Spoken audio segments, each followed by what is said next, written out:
Cantos ensambles, las 400 voces de la diversidad.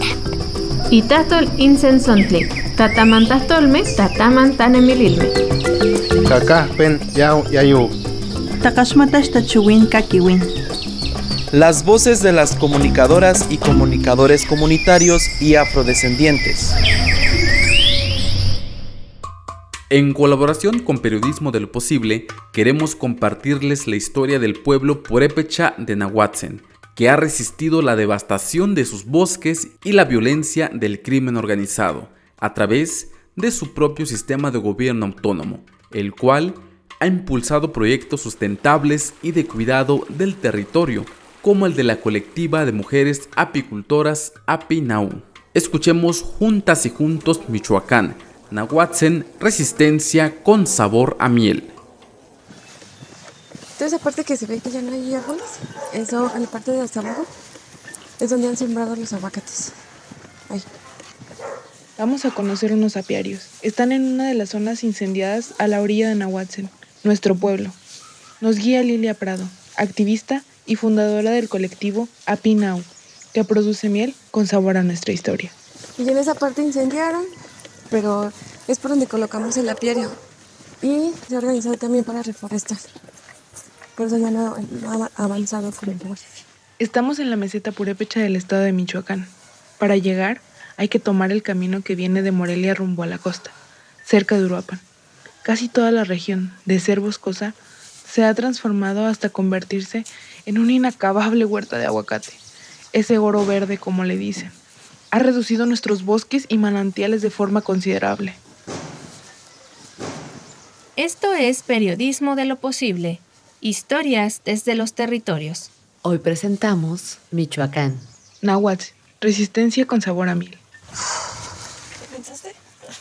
Vamos caminando rumbo a la ladera del cerro que han intentado quemar, el Capén, donde Lilia nos muestra los cajones de madera afectados por el incendio y que alojan a las abejas sobrevivientes, distribuidos entre la sombra y la frescura de los pinabetes, rodeado de las flores de diferentes colores. La flor amarilla, aquí se conoce como aceitilla. Los incendios de apiarios no son accidentales.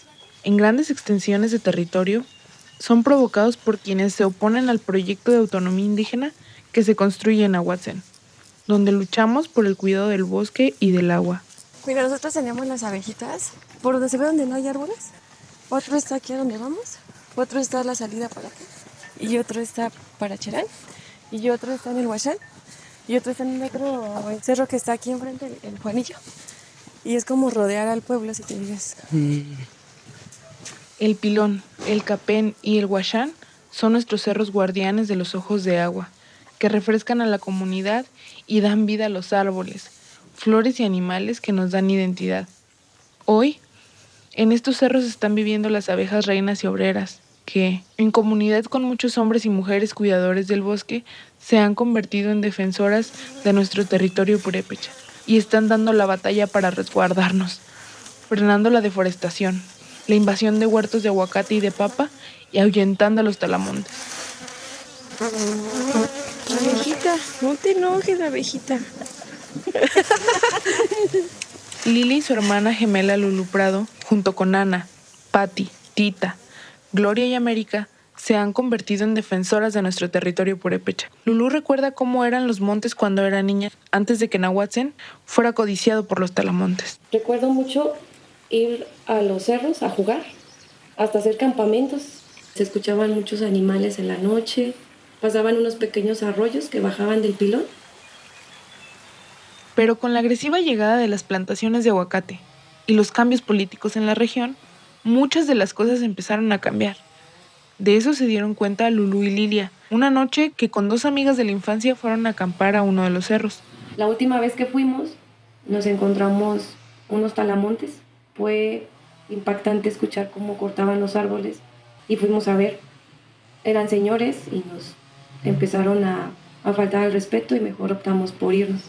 Les contamos a nuestros papás, a nuestras mamás y por eso ya no nos dejaron volver a ir solas. Alrededor del 2010, ya no solo eran los talamontes del pueblo los que cortaban los pinos y los encinos de forma inmoderada. sino que los productores aguacateros de Uruapan, movidos por las exigencias del mercado internacional, porque el aguacate se puso de moda en Estados Unidos, comenzaron a querer apropiarse de las tierras de municipios vecinos de manera violenta. Si alguno de los comuneros no quería vender sus tierras, las tomaban por la fuerza, amenazándolos o desapareciéndolos. Ana Prado, hermana mayor de Lilia y de Lulú, comenzó a documentar lo que estaba pasando. Este es el camino que abrieron particulares en predios del Cerro del Huachán para subir con sus camionetas a las huertas de aguacate que están poniendo en nuestro cerro. ¿De cuántos pinos no tumbaron el gran desastre ecológico que están haciendo en nuestros bosques?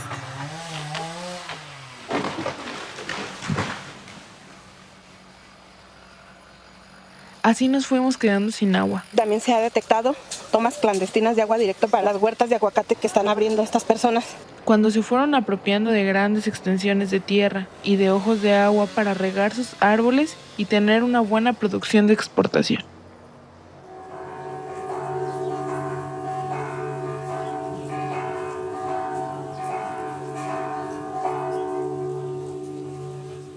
Esto no era así. Antes había respeto.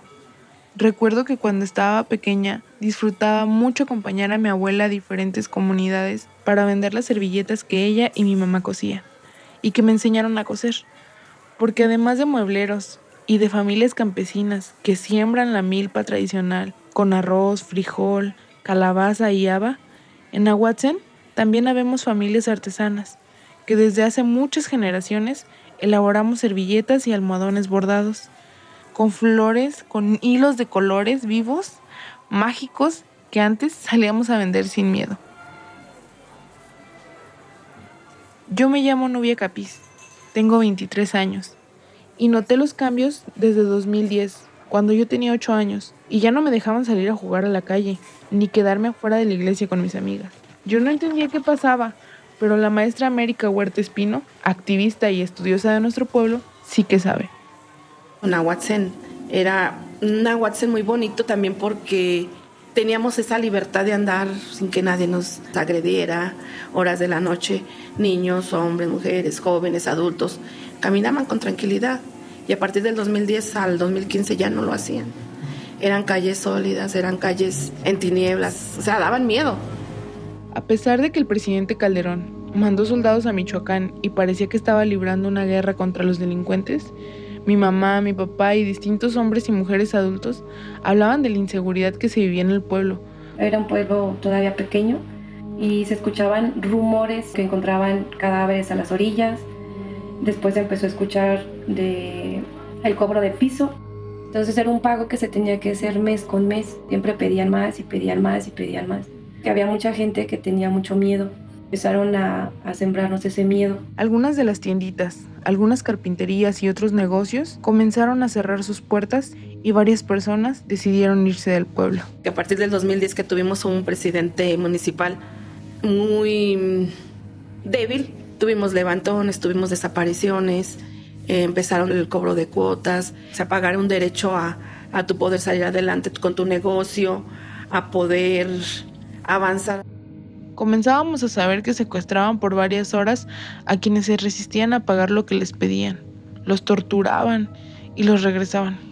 Con ese castigo que conocemos como levantones, generaban miedo en la población y los políticos que gobernaban no hacían nada.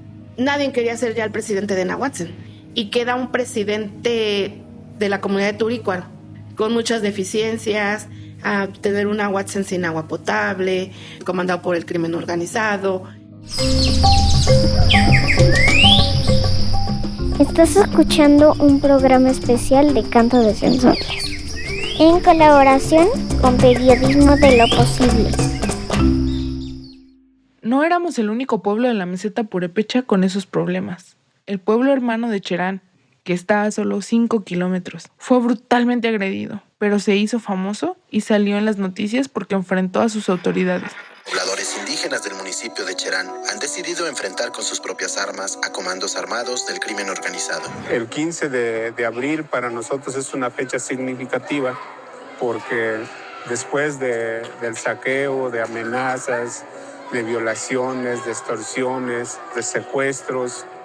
Un grupo de valientes mujeres de nuestra comunidad, acompañado por jóvenes, pues dijeron basta.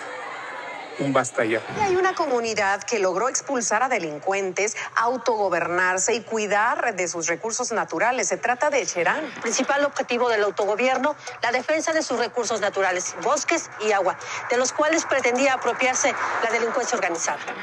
En el año 2015, la situación empeoró porque las campañas políticas para elegir presidentes municipales estuvieron financiadas por grupos delictivos. Pero la experiencia de Cherán ya había contagiado y servido de inspiración a otros pueblos purépechas, también a Nahuatzen, que empezó a rebelarse contra los funcionarios del ayuntamiento.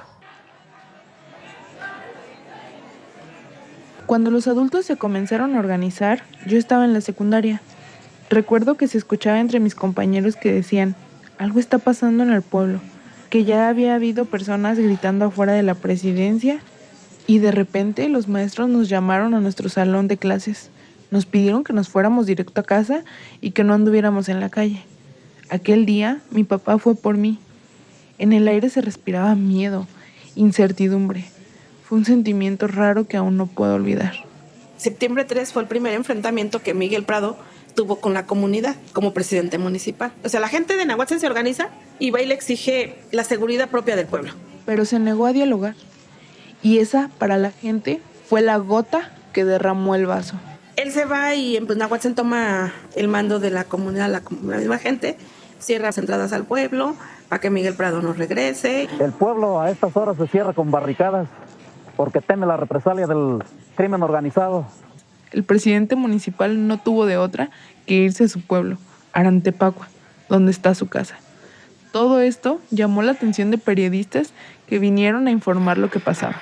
No hay vuelta atrás para ellos, no van a volver al viejo sistema de los partidos políticos, se quieren sentar cara a cara con el gobernador a ver cómo seguir de ahora en más con un nuevo régimen, algo que lo organice, por supuesto, en base a sus usos y costumbres de cuestión indígena. El 7 de septiembre se forma la primera asamblea y se desconoce a Miguel Prado y se nombra un consejo ciudadano, que salió de la asamblea, que salió de la comunidad y salió de los barrios. En esa asamblea se nombraron como concejales a 2 personas representando cada uno de los 4 barrios que forman Nahuatzen. La ingeniera agrónoma Gloria Herrera y la maestra América fueron algunas de las personas elegidas por el pueblo para esos cargos. A raíz de ahí fue que nosotros como integrantes de la comunidad nos organizamos y se conformó el Consejo Ciudadano Indígena de Nahuatzen. Y con esto de la libre determinación, la mujer tuvo espacios de ser parte de la autoridad con toma de decisiones y que la paridad de género aquí valió mucho porque era 2 hombres, 2 mujeres por barrio. A raíz de ahí pues se vinieron caminando muchos sucesos pues muy importantes para la comunidad, pero sobre todo uno de los más importantes fue el reconocimiento de tener una comunidad indígena y luchar por nuestra autodeterminación.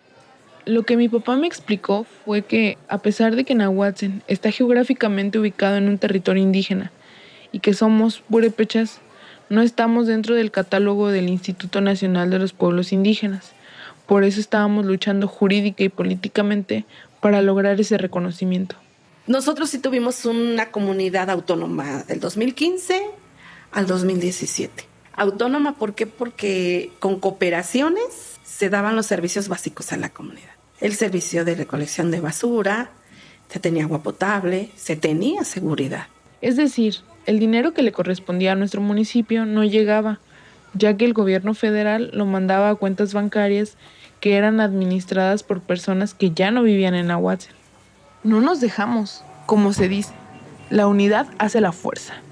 Mientras unos cerraban los accesos al pueblo para que no entraran y no cortaran la luz, otras personas, entre ellas la maestra América, estaban haciendo gestiones ante las oficinas del gobierno del estado de Michoacán para que reconocieran a quienes el pueblo nombró como Consejo Ciudadano Indígena de Nahuatzen. La sentencia 035 se resolvió en noviembre del 2017 y nos reconoce como comunidad indígena, nos otorga el recurso de manera directa, nos reconoce como autoridad de la comunidad. Pero el camino fue muy sufrido. Durante el proceso, la Fiscalía del Estado encarceló a 2 integrantes del Consejo Indígena del gobierno. Soy esposa de José Antonio Arriola Jiménez, uno de los presos políticos. Aparte de que mi esposo fue detenido con uso excesivo de violencia, amedrentaron a mis hijos. Son acusaciones. Los acusaron de robo de vehículo de motor terrestre, robo calificado y el ridículo delito de sabotaje, por lo que fueron sentenciados a varios años de cárcel. Mi papá me contó que fueron delitos fabricados por el gobierno estatal, pero que tenían toda la intención de ser una demostración del castigo para todas las comunidades que intentaban buscar su libre determinación. Sin embargo, y gracias a las diversas organizaciones defensoras de los derechos humanos, tanto nacionales como internacionales, se logró que quedaran en libertad. La Suprema Corte de Justicia de la Nación ordenó la inmediata y absoluta libertad de 3 líderes purépechas que buscaban que la comunidad de Nahuatzén fuera reconocida como un municipio indígena. Y así fue que mi comunidad Nahuatzén se llenara de fiesta y alegría. Sin embargo, los ataques continuaban. La lucha de Nahuatzén fue duramente reprimida. Lulú nos habla de aquella vez que intentaron quemar la casa comunal, donde se reunía el consejo, y no dejaban salir a la gente que estaba adentro. En abril del 2019, el consejo fue señalado por el asesinato de David Otlica, que lamentablemente perdiera la vida a manos de la delincuencia organizada, pero que esto pues fue la excusa para los seguidores de los partidos políticos. Intentaron quemarnos dentro de la casa comunal. Esa vez se tenía un grupo de adultos mayores para viajar a Estados Unidos. También estaban los funcionarios estatales. Me da coraje pensar en lo irresponsable que fue la síndica, lanzando antorchas y rociando con gasolina. Todos los que estábamos adentro duramos muchos meses con ese miedo. Esa traumática experiencia generó nuevas reflexiones sobre cómo deberíamos de seguir esta lucha que empezó por cuidar nuestra tierra, de la invasión de monocultivos y a nuestra propia gente. Nosotros sí luchamos por la autodeterminación, pero también luchamos por rescatar lo que fue nuestra cultura, nuestra lengua, pero más que nada por ese daño ambiental que estábamos viviendo, no solamente en la comunidad, sino a nivel territorial. Se preguntarán, ¿esta historia qué tiene que ver con las abejas? Cuando las mujeres pensaron en que debían también defender nuestro territorio y la naturaleza, comenzaron un proceso de otro tipo al interior de la comunidad. Lilia, Lulú y las compañeras del movimiento pidieron ayuda a cartógrafos para tener claro el panorama de la devastación de nuestros bosques. Es que es como un proceso. Primero hacen el incendio, luego como ya está todo quemado, lo talan y después siembran.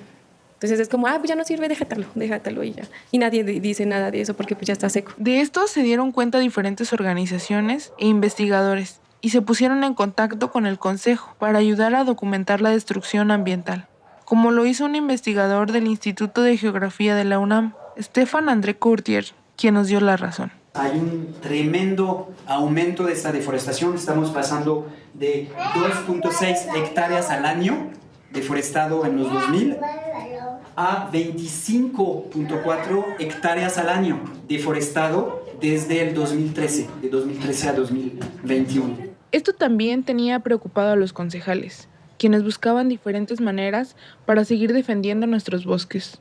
Que se le dio trabajo allí a los guardabosques en cuidar nuestro territorio. También se comenzaron a buscar proyectos productivos que involucraran a mujeres jóvenes profesionistas de la comunidad. Fue entonces que Lilia Prado invitó a su hermana Lulú y a la enfermera Marta Erandi Vázquez y a su hermana mayor Ana para que armaran un colectivo. Más tarde se unirían otras mujeres del movimiento como la ingeniera agrónoma Gloria Herrera y la concejal del barrio Cuarto y ama de casa Patricia Irepan. Y fue precisamente el apícola para producir miel el que se aprobó. O sea, a mí lo único que me dijeron es, no es nada difícil, tú las pones y les cosechas la miel. Pero no era así de fácil. Ellas comenzaron el camino de la apicultura con valentía, porque hay que ser valientes para rodearse de abejas. Como no sabíamos de abejas, pedimos ante esta instancia de gobierno que era en ese momento era Zagarpa, ahora es ADER, pedimos la capacitación. Y nos dijeron, ya se la vamos a mandar al encargado de la abeja en el estado de Michoacán. Ana, ¿y si abrimos una? ¿Cuál? ¿Vamos a hacer una de anza? Aquella, se ve que tiene más. Pero más bien yo agarro el humo y tú la abres. no se imaginaban los problemas que iban a enfrentar.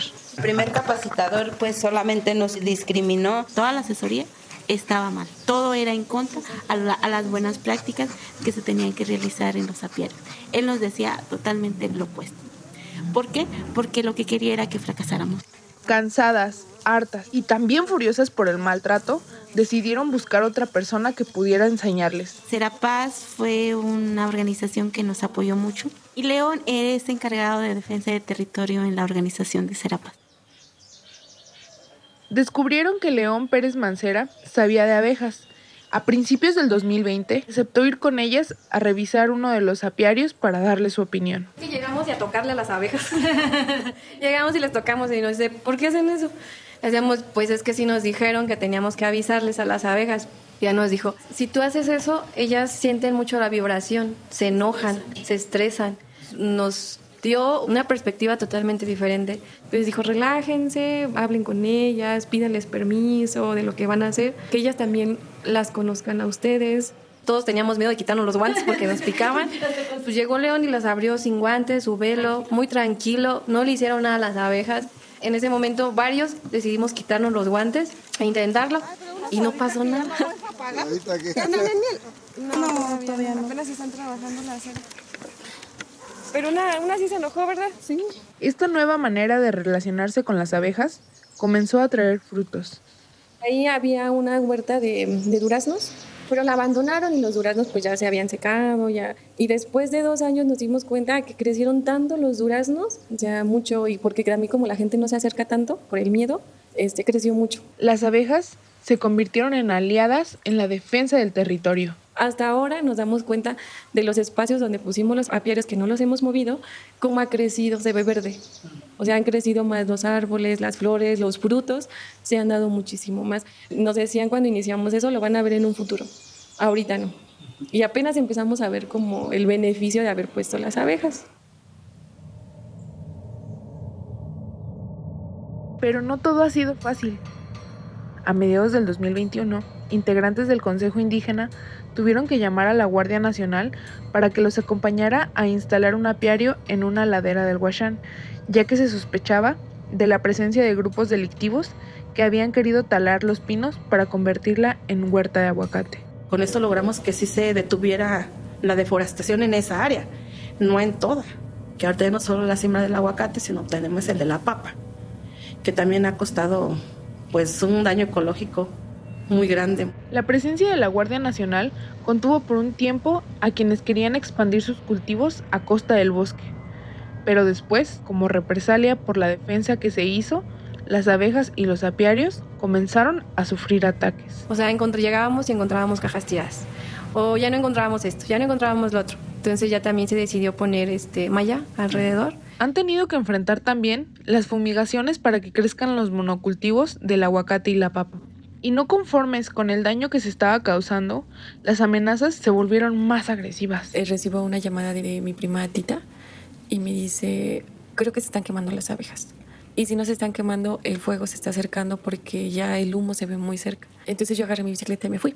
Para llegar al apiario, pues obviamente la pendiente se vuelve más inclinada. A mí me parecía que nunca iba a llegar. Me sentía cansada, el sol pegaba muy fuerte, pero no me importaba, sabía que tenía que llegar. Y cuando llegó al lugar, ya estaba todo inundado por el humo. Como pudo, se puso la chamarra y el velo. Las bases de las cajas ya comenzaban a arder. Lo único que se me ocurrió fue agarrar tierra con mis manos y aventarla. Apagar el fuego, primeramente en las cajas de abejas. Comencé a apagar caja por caja. No recuerdo cuántas eran, no me acuerdo cómo avancé, no me acuerdo qué tan rápido lo hice. Después de un rato comencé a escuchar mi nombre, me gritaban. Llegaron más compañeras apicultoras y otras personas a salvar las abejas. Todas estaban preocupadas por Lilia porque no se veía por ningún lado. Estaba muy cansada, llegó un momento en el que me llegó el calor, el cansancio, el humo, me costaba ya respirar. Con mucho esfuerzo lograron detener el fuego y el humo.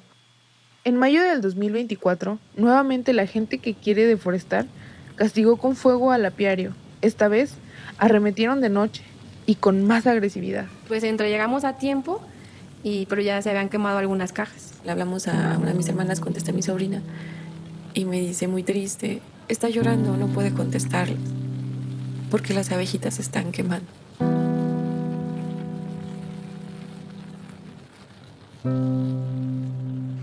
Pero todos estos provocadores de ataques, en lugar de desilusionar a las apicultoras, las llevó a organizarse mejor, a presentarse como colectiva y a poner el nombre de Api Nau. De api, de las apis, de las abejas, nau de náhuatl. Queríamos una combinación entre nuestras abejas y tener el orgullo que sentimos por nuestra comunidad de náhuatl. Esta historia no ha terminado. Nuestro territorio sigue siendo amenazado. La organización comunal sigue siendo atacada por los que quieren adueñarse de todo y han intentado minimizarla, pero no han podido contra su espíritu de resistencia. Si trabajamos todas en grupos se hace más fácil el trabajo. Entre todas nos apoyamos, o sea que entre 4 cargamos la caja, entre 2, o sea, sí se puede. Sí, aunque se supone que tenemos menos fuerza, pero organizadas, yo creo que sí podemos. Hemos podido. Tenemos que continuar pues hasta donde más podamos y donde más nos permitan, en seguir en la defensa del territorio, ya sea Api Nau, ya sea como defensores. Hoy, Nahuatzen sigue en pie, con el coraje para seguir luchando, para seguir resistiendo con sabor a miel. Apenas visitamos nuestro apiario y ya tenemos miel, que otra vez se están reestructurando, como nosotros en el pueblo. A pesar de todo, seguimos en la resistencia y estamos tan contentas de que vimos nuevamente la miel. Decimos, ellas se han levantado igual que nosotras y pues por eso merecemos cuidarlas. ¿Por qué no respetar su vida? ¿Por qué no respetar lo que ellas hacen? Y como nosotros exigimos que se respeten, ellas también exigimos el respeto hacia nuestras comunidades. Nos damos cuenta que no solamente en Nahuatzen, en muchos otros estados, en muchos otros países que seguimos resistiendo y lo único que queremos es paz, tranquilidad en nuestros territorios. Agradecemos a la colectiva Api Nau por enseñarnos cómo el liderazgo de las mujeres es transformador. Les invitamos a visitar la página de Periodismo de lo Posible, www.periodismodeloposible.com. No se pierdan nuestra siguiente emisión de Canto de Cenzontles. Hasta la próxima.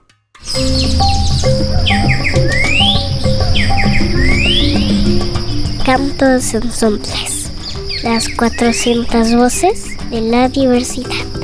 Itatol incenzontli, tatamantastolme, tatamantanemililme.